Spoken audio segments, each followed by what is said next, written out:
Do you feel like your metabolism is slowing down? Or maybe you're afraid there's something you're doing that could be slowing down your metabolism? Well, stick around. Today I'm going to go over 6 things that could be slowing down your metabolism.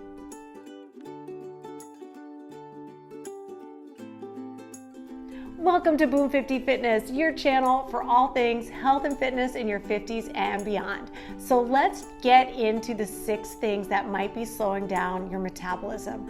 I am going to start with the thing that I see the most often.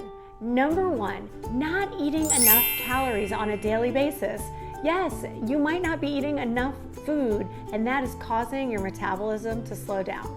Eating too few calories can cause a major decrease in metabolism. Even though a calorie deficit is needed for weight loss, it's actually counterproductive if that calorie deficit goes too low.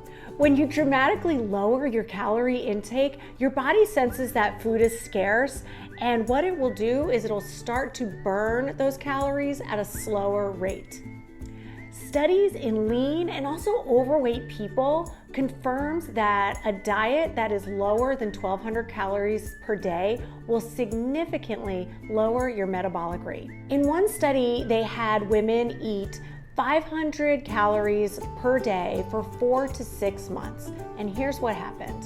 Their resting metabolic rates lowered significantly, and when they increased the calorie intake over the next 5 weeks, the metabolic rate stayed significantly lower than before they had started the 500 calorie diet. And listen to this, in another study, overweight people were asked to consume 890 calories per day. After 3 months, their total calorie expenditure dropped by 633 calories per day. So maybe you're thinking that's a huge calorie deficit, but studies have shown that even just moderate calorie restriction will slow down your metabolic rate. And if you want proof that even a moderate calorie restriction will slow down your metabolic rate, here you go. In a 4-day study in 32 people, the resting metabolic rate of those who ate 1,114 calories per day slowed more than twice as much as that of those who consumed 1,462 calories. However, weight loss was similar for both groups. Bottom line is, if you are going to restrict calories for weight loss, just don't restrict the calories too much. Because if you restrict too much, what will happen is it's going to make weight loss more difficult in the future, because what will happen is you will gain the weight back, and it will also make maintenance more difficult.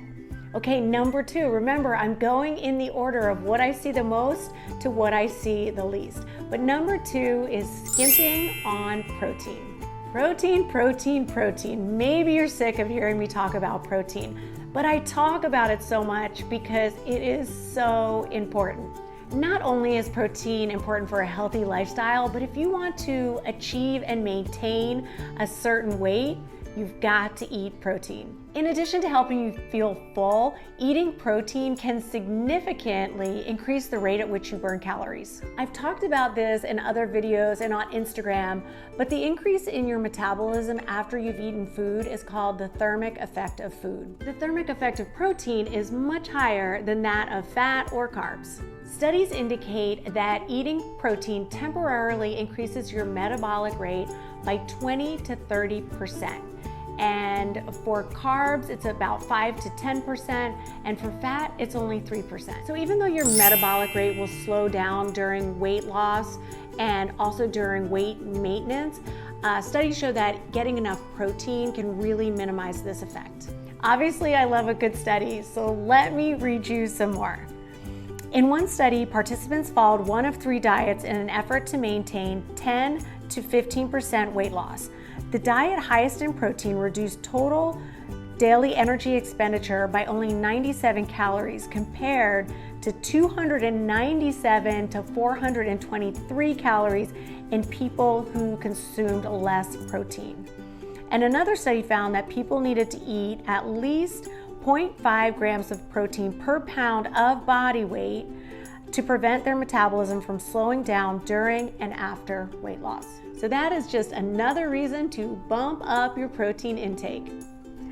Number 3, not getting enough sleep. Sleep is so important for good health. Not only will lack of sleep contribute to illness, but it will slow down your metabolic rate and increase your likelihood of weight gain. Okay, study time. One study found that healthy adults who slept 4 hours per night for 5 nights in a row experienced a 2.6% decrease in resting metabolic rate on average. Their rate returned to normal after 12 hours of uninterrupted sleep. And a 5-week study revealed that prolonged sleep restriction combined with circadian rhythm disruption decreased resting metabolic rate by an average of 8%. That's a lot. If you're one of those people out there that does have trouble sleeping, and I know there's a lot of you, I'm gonna link up here somewhere a video that I made on 10 tips for a better night's sleep. Number 4, a lack of strength training. Working out with not only weights, but heavy weights is a great strategy when it comes to keeping your metabolism from slowing down. Strength training has been shown to increase the metabolic rate in healthy people, but also in obese people and people with heart disease. Strength training will help increase your lean muscle mass, but it will also help you burn more calories at rest. And this will speed up your metabolism, not slow it down. Even small amounts of strength training will help boost energy expenditure. Okay, here we go, another study.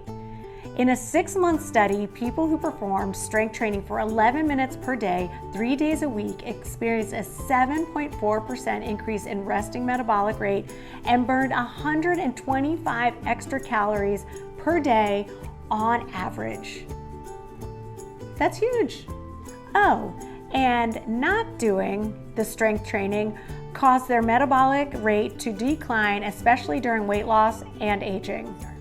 So if you are not strength training, you need to start. I will link a bunch of videos that I have right here on this channel for you to get started.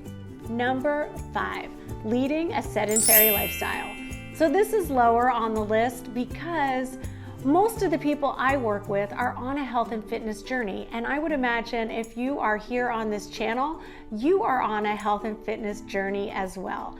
And if you're just getting started and you're coming out of a sedentary lifestyle, listen up, because we don't want you going back there.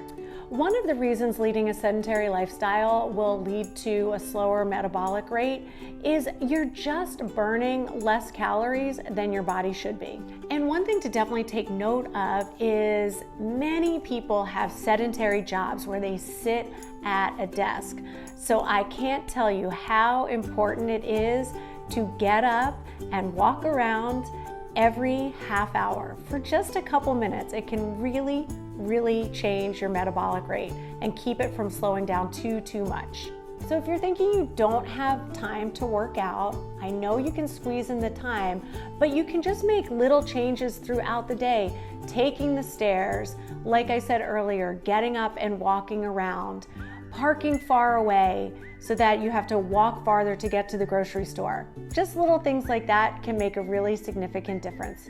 And there's actually a name for it. It's called non-exercise activity thermogenesis, or as the experts call it, NEAT.